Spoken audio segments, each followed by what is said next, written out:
May 10, 2026. Hello my dear, hello.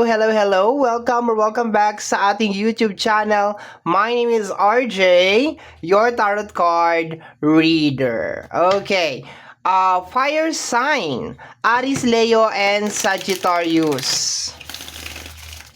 Tingnan natin kung anong meron sa May 10 para sa'yo. Fire sign, Aries, Leo, and Sagittarius. And happy Mother's Day sa lahat po ng mga mothers out there. Okay? Pati yung mga tumatayong nanay. Okay, dahil wala na yung mga nanay, so dun sa mga tumatayong nanay, sa mga single parents, ayan, happy Mother's Day. Okay? Kahit yung mga tatay na tumatayo na mother and father, you can also celebrate the Mother's Day. Okay? Sabihin, pwede ba yun? Pwede. Siyempre, ito, ginagampanan mo na yung dalawang role eh, di ba? You are the mother and you are the father of the children. Okay, we have here the energy of, wow. Okay, we have here. Okay, this is the last one, Hierophant. Okay, Wheel of Fortune and the Fool card. Okay, fire sign. Sinasabi dito, my dear, that this is the time na mag-try ka ulit. Okay, this is the time na i-spin mo ulit yung wheels, okay? Nagulat naman ako, nahulog yung card, okay? Nahulog siya.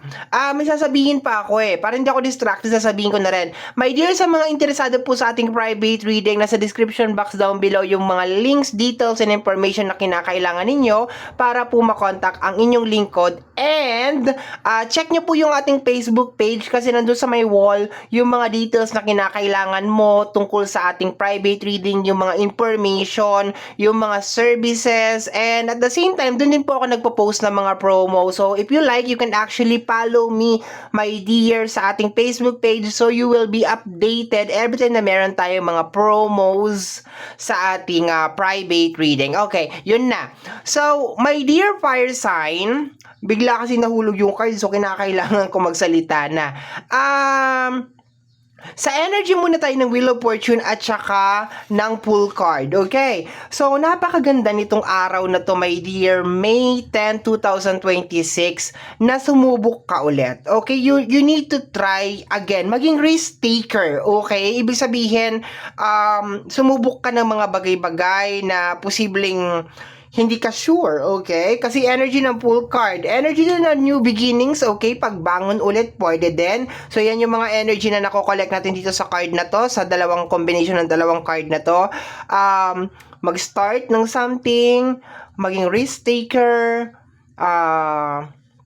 sumubok ng mga bagay-bagay. Ayan, ang ganda nitong energy na to, my dear. Iikot mo daw ulit ang ruleta ng iyong buhay. Okay, bumangon ka ulit. You need to stand up again, my dear. Okay, bumangon ka dyan sa iyong pagkakadapa. Kung ano man yan, my dear. Okay?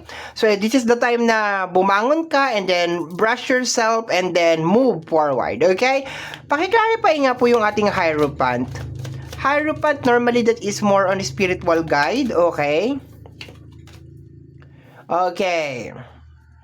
Sa mga araw na ito, my dear, sa combination ng Hierophant at saka ng Queen of Cups, you are being enlightened. Okay, ibig sabihin, pinapakita sa'yo sa mga araw na ito kung bakit nangyari yung mga bagay. Bakit kayo nagtagpo ni ganito? Bakit nangyari yung ganyan? Bakit ganon? Bakit ganyan? You are being enlightened. Ibig sabihin, pinapakita sa iyo, my dear fire sign, yung mga dahilan, yung mga reason, or the answer to your question, my dear. And dahil doon, dapat magkaroon ka ng acceptance. Okay? Tanggapin mo. Okay? Ito ang madalas na nagiging problema natin. Pag dinadalaw tayo ni Hierophant at sinasabi sa atin kung ano yung mga bagay kung ano yung mga dahilan kung bakit nangyari yung mga bagay na yan. Okay? Sometimes nandun sa moment na, ayoko tanggapin. Kasi ito talaga yung naka-mindset sa akin. Ito talaga yung gusto ko. Ito talaga yung nakaplano. Hindi ko maintindihan. Hindi ko ganyan. Hindi ko ganon.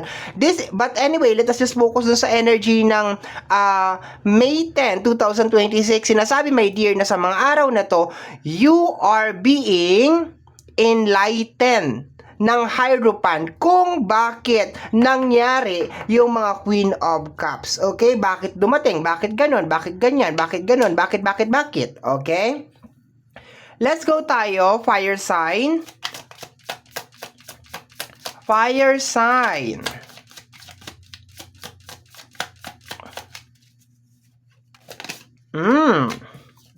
We have here the Lover's card. The Lover's card. The Lover's card. Okay, paki-clarify nga po ang ating Lover's card. Okay.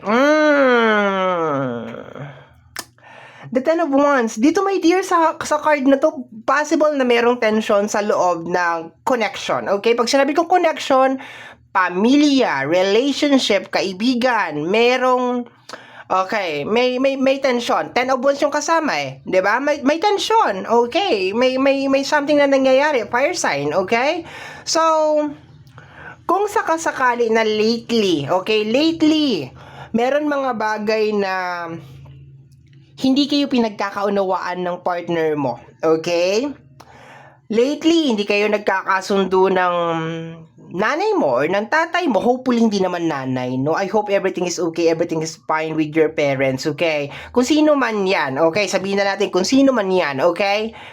This is the time, my dear, na probably mag-open up ka. Okay, sasabihin mo yung mga bagay na nagiging problema mo sa isang tao or sa isang individual. Sasabihin mo na ganito kasi, ganyan kasi, ganon.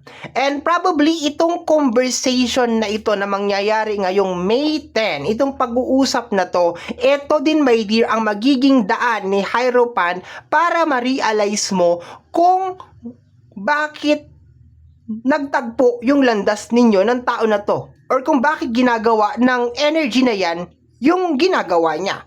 And there is a high possibility, my dear fire sign, na ito din ang magtulak sa'yo para mag-wheel of fortune, which is gumawa ng mga new beginnings, okay, sa buhay mo, okay? So, may involved na energy ng connection, which is family, friends, and relationship. But, focus tayo ulit sa energy ng May 10. Sinasabi dito, my dear, that you will be opening up. Ibig sabihin, magsasalita ka, magsasabi ka ng mga bagay-bagay, okay? Kung ano yung mga nagiging issue mo sa isang tao, ano yung mga nagiging problem mo, my dear, sa isang tao, okay? And I just like assuming, parang inaano ko lang, my dear, yung scenario na dahil dun sa conversation na yon is magkakaroon ka ng parang realization na, okay, ganito, ganyan, ganyan. Okay, so let's go tayo, fire sign. Okay, wow.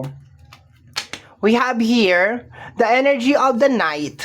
Okay, Knight of Sword and the Ten of Cups. Meron pa tong isang card sa likod, my dear, pero mamaya ako nasisilipin because I don't want to be ma-overwhelmed ng energy. Okay, this is connected sa energy. Di ba sabi ko sa'yo, family, friends, and relationship. Posibleng relationship to, my dear. So, expected mo na talaga, my dear, na mag-open up ka, mag-share ka ng mga bagay-bagay, okay? And possible na baka meron mga issue na gusto mong itackle, my dear, sa mga oras na ito, okay? Sa energy ng Knight, medyo parang expressive yung dating dito, my dear, ng energy mo. So, expected fire sign, Aries, Leo, and Sagittarius, na you will be very expressive, my dear, sa mga araw na to, May 10, okay? About sa mga concern mo, problema mo, related sa connection, okay? Family, friends, and relationship. May kasama siyang card. It is the Queen of Pentacles. Posible may kinalaman sa usapin ng pera. Okay, sa araw na to, topic of the day is posibleng umiikot sa usapin ng pera. Okay, possible din na ma-highlight yung mga sacrifices mo. Okay, yung mga ginawa mong tumbling split, yung mga ganyan. Okay, and bago matapos tong araw na to, my dear, kahit na unang-una naman yung card ng Wheel of Fortune and the Fool card, malaki ang posibilidad, my dear, na mag-decide ka na mag-start all over ka ulit or gagawa ka ng Fool card which is connected sa energy ng new beginnings, okay? Yung energy niya is pag ganon, hindi pag ganon, okay? Bottom deck of the card, tatlong cards lang tayo dito. The Page of Cups, the Hermit, and the King of Cups. Okay. So, ang nakukuha ko dito, my dear, is more on yung energy na parang kinikim-kim mo, my dear, sa emotion, sa energy ng Page. Okay? Sa energy ng Hermit, ayan, yung minsan iniiyak mo na lang. This is the time, my dear. Ito na yung parang nararamdaman mo dyan. Ay, ito na yung tamang pagkakataon na sabihin ko kung ano yung mga dapat kong sabihin, di ba? Yon, total Mother's Day naman eh. So, 'di ba, sasabihin ko yung mga bagay na gusto kong sabihin kasi Mother's Day naman. Ganon, no? So, I hope, my dear, na hindi to mauwi sa away, mauwi to sa magandang usapan. And yeah. So, my dear, yan ang nasilip natin na energy para sa yung May 10, 2026. Maraming salamat po.